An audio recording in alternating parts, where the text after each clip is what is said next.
For today's video nga mga mare, imi-makeover ko nga ang Barbie ng anak ko. Kung makikita nyo nga sobrang gulo ng buhok at alos hindi na nga masuklayan pa. Napalot na nga din yung right side niya. At mukhang busabos na nga ang damit nito dahil kung saan saan niya kinukuskus mga mare. Kaya sabi ko, ayusin ko nga ito para maging bago naman tingnan. Inumpisahan ko na nga alisin ang mga buhok ng Barbie mga mare.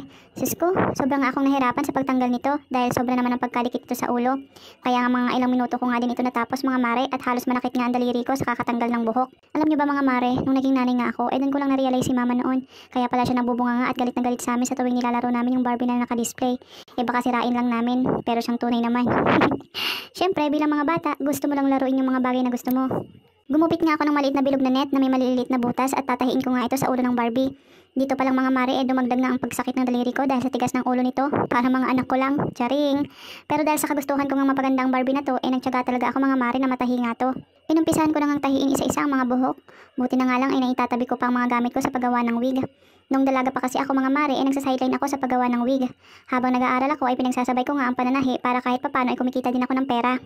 Buti nga ay madali lang din ako natutong gumawa nito. Nakisama din talaga itong mga kamay ko, charing. Sa paggawa nga ng wig mga mare kalaban talaga ipuyat. Syempre kailangan mong matapos yung produkto sa takdang araw. Kaya nga kapag may natitirang buhok ay tinatabi ko kung sakaling magkulang yung buhok sa susunod kong produkto. Basta tugma dun sa dating buhok. Tuwing gabi nga lang ako mga mare nakakatahi nito. Dahil syempre alam niyo na madami talagang ginagawa tayong mga nanay. Tapos patigil-tigil nga din ang pananahi ko dahil sobrang nakakangali nga mga mare ang ilang oras na nakaupo. Nakakapanakit talaga ng batok at nakakangimay ng kamay. Siyempre, ginusto ko to kaya pagtsatsagaan ko talaga. Charing. Kung tutuusin kaya ko naman siyang tapusin ng isang araw lang kaso tumatanda na tayo mga mare Marami nang iniindang sakit. Charing. At ito na nga mga ang resulta ng 4 na araw kong pananahin ng buhok. Mas prefer ko talaga mga mare na long hair dahil bagay naman talaga sa mga babae ay may mahabang buhok. Siyempre, apostolic ako mga mare. Siyempre dapat, pati yung ginagawa ko ganun din. Medyo curly nga ang edge niya kaya paplansyahin ko na lang mamaya. Human hair nga pala yung gamit ko kaya talagang maganda siyang tignan. Sinimulan ko na nga manahin ang damit ng Barbie mga mare. Sa katunayan nga, pangatlong beses ko na nga itong susubukan ulit na manahin ang damit ng Barbie. Pumalpak kasi yung dalawang damit na ginawa ko. Unang gawa ko nga ang skip-skip nga sa kanya. Hindi nga kumasya sa balakang ng Barbie mga mare. Yung pangalawa naman sumobra naman sa luwag kaya hindi naman bumagay sa kanya. Kaya na-realize ko sobrang hirap pala talaga gumawa ng damit ng Barbie mga mare. Kaya sa pangatlo kong gagawin, sabi ko susubukan ko ulit manahi habang may tela pa. Kapag naubos na pasensyahan na lang. Kailangan ko talagang gupitin damit ng asawa ko mga mare. Charing. Sinukat ko nga ulit yung dati niyang damit at doon na lang ako nagbase ng sukat niya. Estimate talaga mga mare. Doon kasi talaga tayo magaling sa estimate na yan. Charing.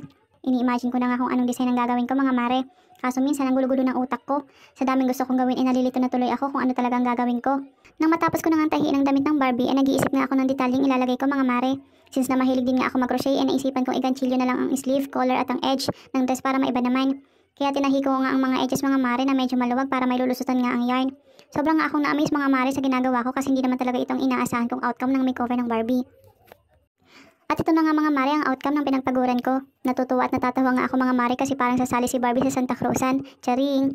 Pero in fairness naman, para sa akin bagay naman sa kanya mga mare. Kuwang-kuwa niya nga ang pagiging apostolic sa damit at sa buhok. Gandang-ganda nga ako kay Barbie mga mare.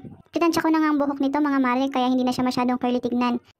Kung nagustuhan nyo nga mga mare ang DIYs ko na ito, maaari naman kayong magkomento at i-share ang aking video. Huwag nyo rin kalimutang i-follow ang aking page para lagi kayong updated sa mga video na ina-upload ko. Diyos mabalos na yung boss mga mare!